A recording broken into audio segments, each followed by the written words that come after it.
Hey everybody, welcome back. Thanks for joining us. The last video we talked about the caregiving years and I introduced the concept of the first phase of caregiving, which is the expectant caregiver. And I think whether or not you realize it, everyone is an expectant caregiver. I think it's really just how it's framed. If you think about when you're expecting a child, all the moms out there know you get this cool little tote bag that has this book in it called What to Expect When You're Expecting. But all of us know at some point that our parents will age and they'll go through the normal circle of life. And so we can expect that at some point, whether or not we are personally ones that care for them, but that they will need some care. And so I find the expected caregiving stage to be the best because it gives us this great opportunity to have the gift of time and the gift of opportunity to prepare. And I know many of you may or may not say, well, I never got to be an expectant caregiver. And that's probably true. I didn't expect that my daughter would be diagnosed with autism and that we would be moving through that journey with her. But I can still revert back to being an expectant caregiver when I do realize that she is going to grow and mature, and at some point she'll go through puberty. She's only 6 now, so she's not going to be going through it at 6. But I know it's coming, so it gives me an opportunity to know, and because I know, I can begin to prepare for that happening. So really, we are all expectant caregivers, whether you are currently defining yourself as such or not. And I think discussions about care are really helpful for everyone, and the sooner you start, the better.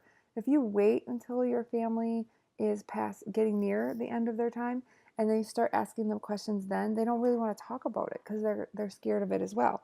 But if everyone's healthy, talking about it now gives you an opportunity to talk to everyone when they're in a really good frame of mind.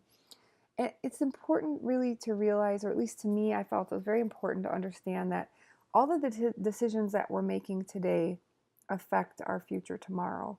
And when you go through the rest of this journey, really keeping that in mind may be the hope that you need and the realization that you need to get through this journey. I also know that many of you may say, but I never got to be an expected caregiver. It just happened. My mom, I got a call at 2 in the morning. My mom's in the hospital. She's in the ER. She had a stroke, and now I'm caregiving. Absolutely. You didn't get the opportunity to go through this phase, but it doesn't mean you can't still go through it. It doesn't mean that you don't now realize that there'll be additional care needed in the future, or that you have the opportunity to realize that your pops are still around, right? Your dad's still here, and he may need care in the future. And so being able to plan for that now prior to there being some sort of emergency. So the other thing is it is really important, or at least to me, to live now, live every day, because we don't know what's going to happen next. And people don't just pass along from the natural circle of life. Somebody can get hit by a bus tomorrow. And so if you put off the things that you enjoy now in the effort of saying, I need to do this now because I'm taking care of my dad, and when he passes on, I'll get back to my life, well, that might not become an opportunity. So I think if you can try hard to live now, it can be very helpful. So in this expectant caregiver stage, we really have a single purpose.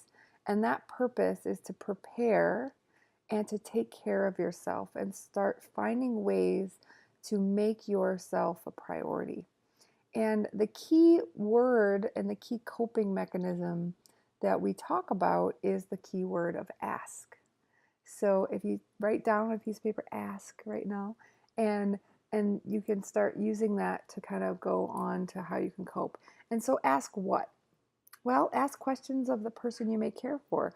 What do they like? What don't they like? How do they want to end their life on this planet?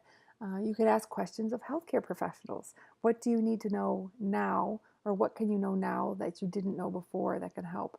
Questions of lawyers, elder care attorneys, financial planners, especially if you may end up quitting your job to go be a caregiver to someone.